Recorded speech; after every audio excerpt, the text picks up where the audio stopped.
Hey everyone, how's it going? All Things Sports by Mike McIntyre here. We're going to bring you another video today. This video is long overdue.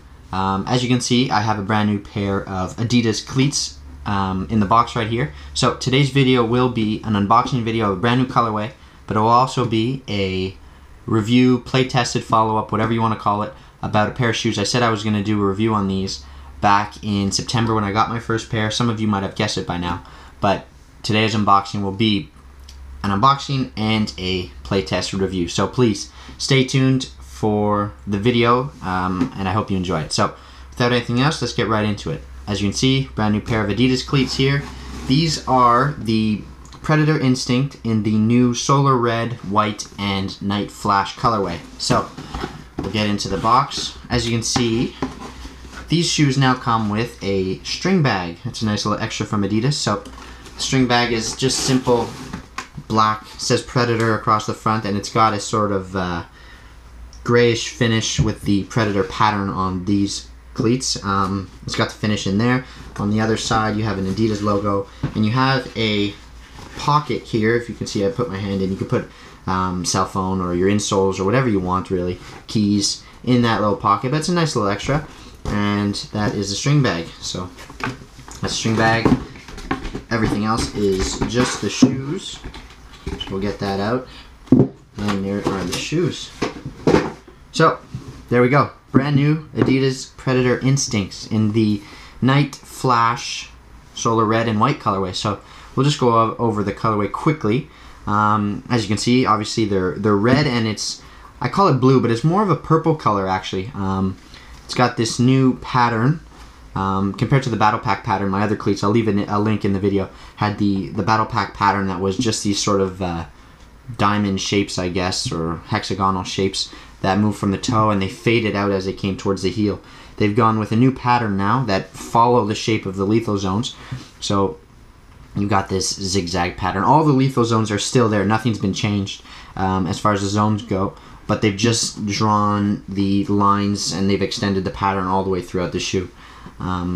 So, I mean, the red is, they call it solar red. It's a bit more, well, it's a solar red, like an infrared that Adidas used to call on their F50s. It's a very bright red, orangey red, I'll call it that. And the blue is a purplish blue, I guess is the best way to describe it. So, and then the white, obviously, they have the white accents in the heel studs. And on the three Adidas stripes, it works its way into the sole and up the side. And then on the inside of the pass pad, you've got your three white Adidas stripes. So that is basically the colorway. The insole, I'll pull that out later. Again, it's also the solar red color, if you can see in there, and the back of the heel liner is also that solar red color. So that is the colorway, and we'll just talk about what the shoe does now, I guess, the zones, and then we'll go into a bit of a review on them, so, and what the differences are. So we'll talk about the zones and the performance aspect of the shoe. So the Predator Instincts are made out of hybrid touch. Now this is not new from Adidas. This has been around for the last several Predator models and the last couple of F50s now. So it's basically a material that is designed by Adidas to mimic leather, but also keep the added benefits of synthetic. So it holds off water very well. It bends and moves quite nicely. Very, very flexible and comfortable, like a leather is. It will stretch a very, very minimal amount, but it will stretch, and it does get very comfortable. My other Predator Instincts now, I've worn them for a long time, and they're as soft as can be, and it's really, really a great feeling. So the hybrid touch is fantastic in that aspect. It really feels like leather. It has the added benefits of leather, but those couple of nice touches that synthetic can give you. So that's what the material is made out of. And then you have the 5 zones that are built into the Predators. These have been around since the first LZs that came out back in 2012. Was it 2012? I think it was 2012 now. Or it could have been 2013. Anyways, you've got the 5 zones. So you've got the dribble zone on the outside here, which goes from the sole. You've got 1, 2, 3, 4, 5 rubber elements that are tied into the laces here. So you go from the sole all the way up to the lacing system over here. So it's this zone right here. You've got the rubber. Then you've got the first touch zone, which is this area right here. These 2 stripes are just part of the pattern. It's that towards the toe box. It's this area that is the rubber element. Then you've got the sweet spot over here. Now this is just, help get some spin on that ball when you're when you're whipping it in towards a corner or whatever. So you've got that sweet spot zone in here. This is all rubber.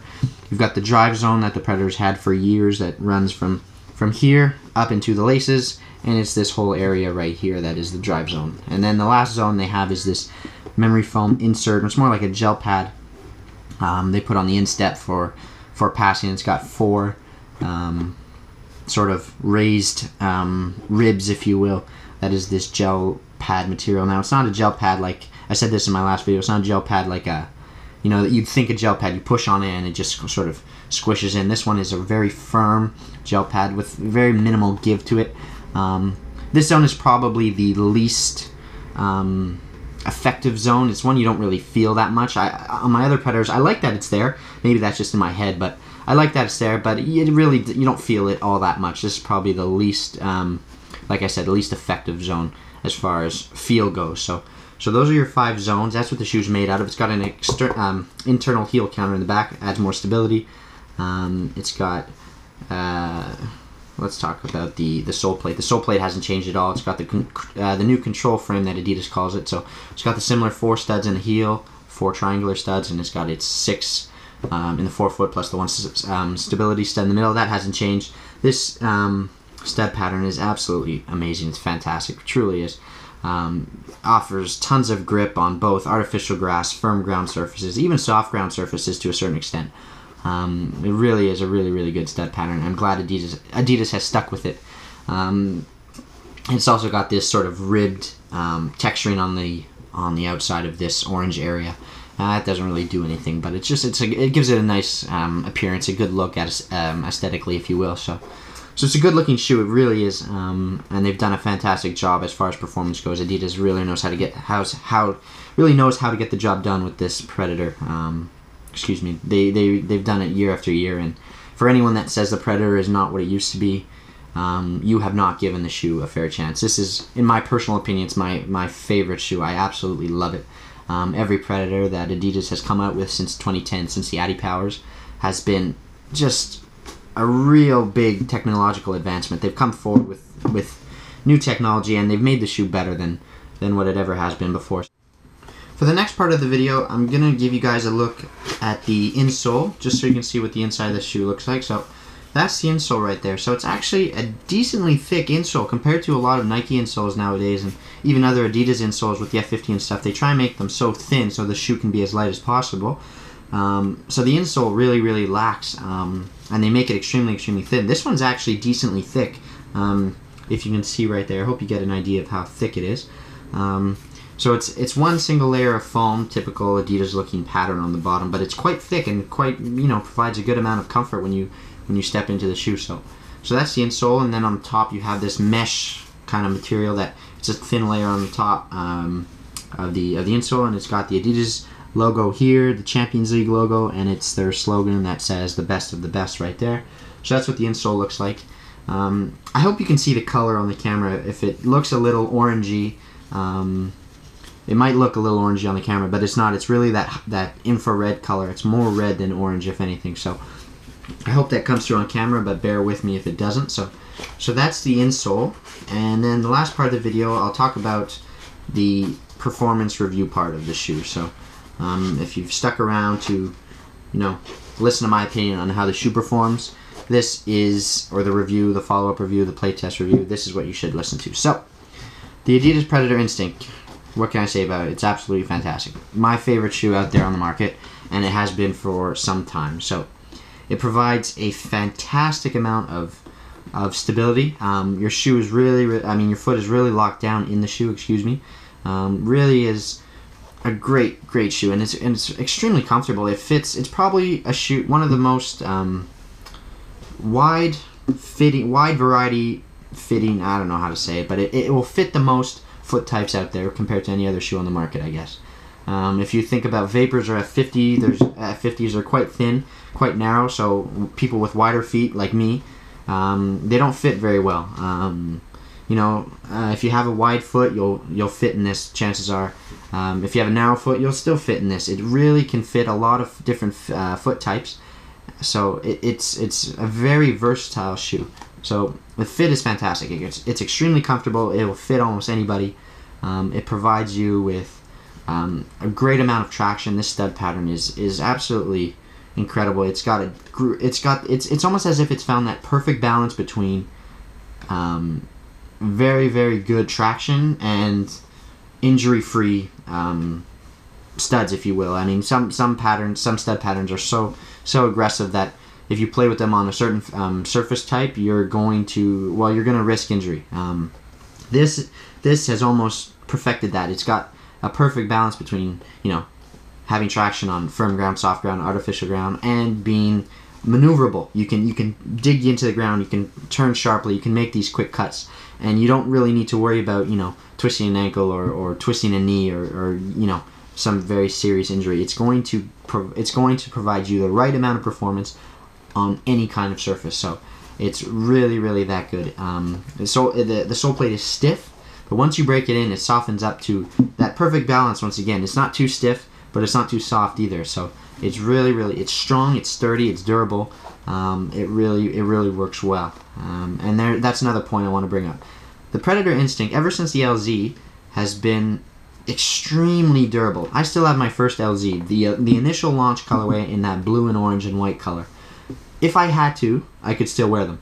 They're that good. The durability is just incredible. There's no more separation from the sole plate and the upper. There's no rips. There's no, you know, there's normal wear and tear, but that's it. They don't break on you. They don't rip. They don't, nothing. They're just that good, and they're that durable. So if you're looking for a shoe that can last you a long time, again, I will recommend the Predator Instinct because it is that good. The only thing that in my opinion will turn you away from the Predator is if you don't like a lot of grip on the ball. And then again, it's not that much. It's not like you're going to touch the ball, and if you touch it the wrong way, you're going to trip over it. There's grip, yes, that's what the shoe's designed for. That's its selling point. But at the same time, it's not going to change your experience, you know, to new heights. It won't be that dramatic. Again, some people might just not like it. That's fine. That's their opinion. For me, I've learned to love it. I've gotten so used to having that little extra grip, whether it's actually there or whether it's all in my head, I don't know. But I've gotten used to the feel of the shoe, and there's nothing better. There really is nothing better. I can't say enough good things about this shoe, as you've probably noticed. It's durable. It's strong. It's got enough protection compared to other shoes nowadays. There's something there on your foot. You know what I mean? And it's really, really that good. The last point I guess I could talk about is weight. The Predator Instinct is a bit heavier compared to other shoes. You know, if you look at nowadays the F50s and Puma's SLs, you know, the Evo Speed SLs or whatever, they're extremely, extremely light. They're under 6 ounces. You know, these are up at 9.5, something like that, depending on the size, obviously. But if you're worried, if you are truly, truly worried about weight, again, it's hard to you know, say don't, because in my head I just don't worry about weight. You know what I mean? It's not a selling point for me. It's not a factor that will say, okay, I'll buy that shoe, but if it's too heavy, I won't. It's irrelevant for me. So some people might have that stuck in their head. You know, it's got to weigh less than 6 ounces. But if you are really, really worried about weight, I would suggest that you still go and try these on, because in hand, yeah, you might feel it, but on your foot when you're running around, you will not notice a difference between a Predator Instinct and an F50 Adizero. You really won't. It's just it's on your foot, and yes, the touch and the shape of the shoe might provide a different feeling, but I highly, highly doubt that feeling will come down to solely the weight factor. It just won't happen. So if you're worried about weight, again, that's up to you. That is your concern. But my suggestion is don't, because the shoe it's light, responsive, and it does everything that you want a soccer shoe to do, and it is that good. So that's all I have to say about the Predator Instinct. If you want a good, durable shoe, go for the Predator Instinct. If you want something that's going to perform in any sort of environment, whether it's raining, you've got a ton of extra grip, whether it's different types of surfaces, again, my suggestion, go for the Predator Instinct. I can't say enough good things about it. It's my personal favorite, and ultimately that is the reason why I've gotten a second colorway. So I will still be using my Battle Pack blue Predators. I've got these ones now, in a newer condition, obviously. So I will be rotating between the two, and that is my unboxing and playtest review of the Predator Instincts. My favorite shoe on the market. They're really that good, and that's all I have to say about it. So, again, this is Mike McIntyre with All Things Sports. Thank you guys very much for watching. If you have any questions, I will definitely get an answer out to you, so leave those down in the comment section. I'll leave a link to any of the other Adidas unboxing videos or the other my first Predator unboxing video, so you guys can go check that out. If you haven't subscribed to the channel, please do so. You'll get more videos on soccer shoes, other soccer equipment, and other sports equipment in general. We've got summer coming around hopefully soon, so we'll get some other videos out as we can. And leave a like on the video. It really helps me out. So again, I thank you guys for watching. This is All Things Sports, and we'll see you next time. Thanks, guys.